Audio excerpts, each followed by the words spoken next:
Alright. Assalamualaikum warahmatullahi wabarakatuh. Okey. Saya harap anda dapat dengar dengan jelas suara saya sebab saya dah buat testing tadi beberapa perkara.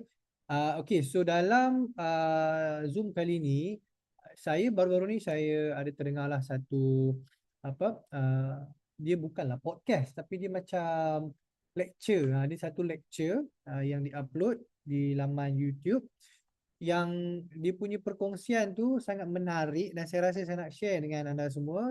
Saya tak tahu siapa yang dapat manfaat daripada benda ni tapi insyaAllah kalau kata anda faham, it can be orang kata apa, perspektif ataupun sudut pandang yang boleh membantu anda lah untuk membangun anda punya bisnes Herbalife, okay, dalam konteks bisnes kita ni kan. Tapi sebelum kita ke situ, saya just nak kata apa, relatekan dulu dengan apa yang kita mungkin yang dah belajar kat IoT kan, yang dah pergi training dengan coach ni. We talk about the law of energy, we talk about apa nama, rasa bersyukur kan. Untuk kita dapat lagi banyak, kita kena apa, ada gratitude, kita kena ubah dari dalam diri kita kan, the law of projection, benda-benda dalaman. Okay, jadi apa yang saya dengar ni dekat apa panggil lecture tu, dia berkaitan dengan perkara tersebut juga. Tapi dia lecture daripada orang apa, orang luar lah, orang putih lah kan. Tapi dia actually kita boleh apply dalam bisnes kita. Okay, so jom. Dia bercakap tentang dia pakai term paradigm. Dia pakai term paradigm, paradigma, yang mana semua orang dalam dunia ni dia melalui kehidupan dia dalam salah satu daripada tiga paradigm yang saya akan kongsikan sebentar lagi. Jadi tengok balik anda di paradigm yang mana dan ke mana anda nak pergi. Kan, paradigm mana yang anda perlu tukar untuk dapatkan hasil yang lebih baiklah untuk diri anda dan bisnes anda. Okay, saya akan try guna ni, whiteboard ni. First time nak guna whiteboard supaya anda nampak dengan lebih dan lebih jelas. Okay, so sekejap nampak whiteboard. Alright, so tutup. Okay. Okay, so dalam lecture tersebut, okay, ini saya terus get into it lah. Nanti saya apa unfold by one, kita unpack one by one. Okay, right, dia kata ada tiga paradigm yang manusia di bumi ni dia melalui kehidupan dia. Yang pertama, okay, dia paradigm tu sekadar terma lah. Okay, anda janganlah janganlah pening pasal perkataan paradigm tu. Okay, right, paradigm tu sekadar terma. Yang pertama adalah orang-orang yang dia sorry, mana dia pen saya. Okay, okay. Do, okay, have, nanti saya explain be. Okay, and then ada orang yang berada di paradigm yang kedua dipanggil have, be, do. Okay, alright, nanti kita tengok yang ketiga apa dia. Yang ketiga tu best. Okay, so kebanyakan kita, saya sendiri pun masih lagi sekarang dan juga dulu of course, menjalani kehidupan tu dalam either one of these state. Okay, one of these paradigm dia kata kan. Iaitu kita nak dapat sesuatu, okay, kita nak capai sesuatu, kita akan, yang pertama di kata atas tu, kita akan buat, okay, and then kita akan dapat, and then kita akan jadi. Contohnya macam ni. Kalau kata kita nak ujung ni, kan, kita nak jadi contohnya jutawan. Okay, kita nak jadi seorang yang ada banyak duit. Okay, state seorang yang banyak duit kan. So apa kita buat? Kita akan bekerja.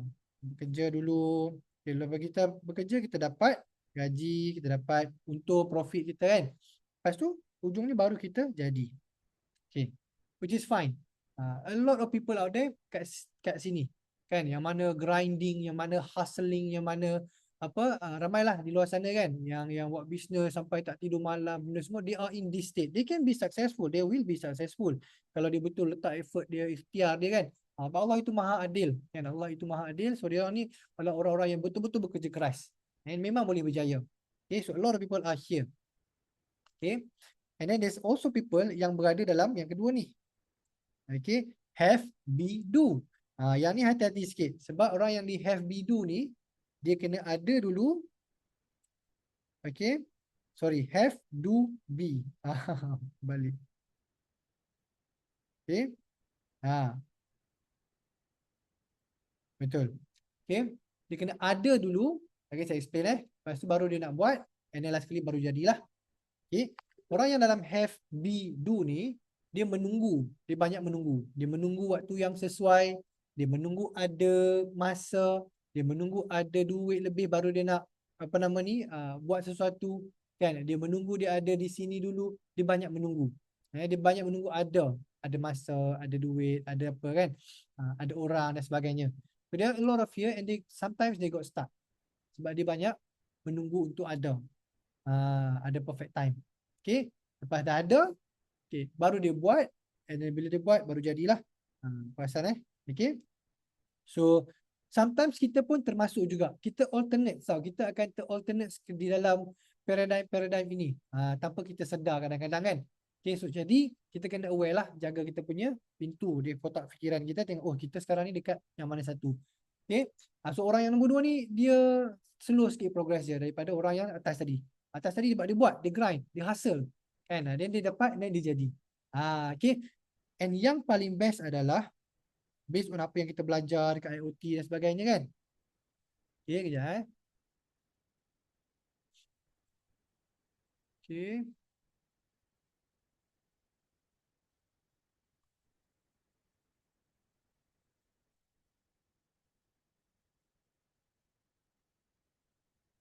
Okay.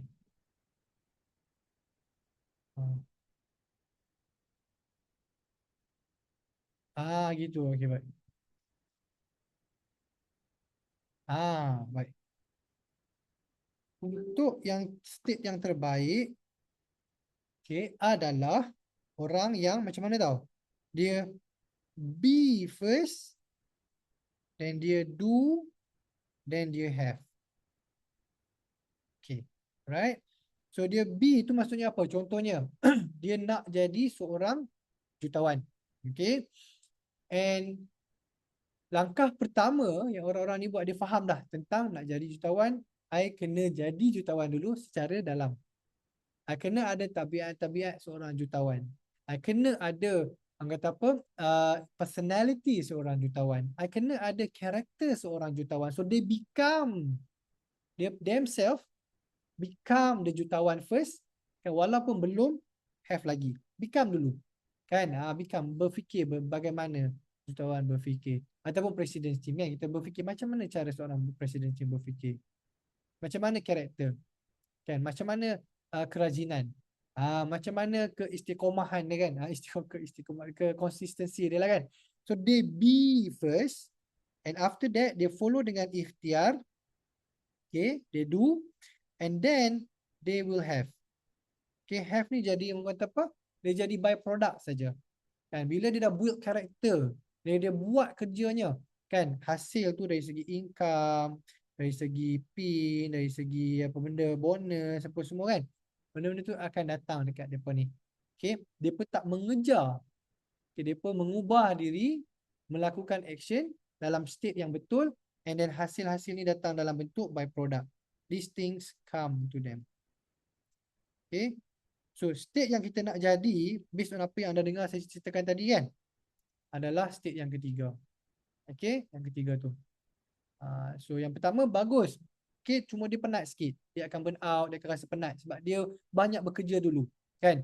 Yang kedua, dia lambat sebab dia menunggu. Kan? And then yang ketiga ni, dia akan jadi dalam bentuk yang dia pun tenang, dia pun harmoni. Kan? And then dia banyak idea.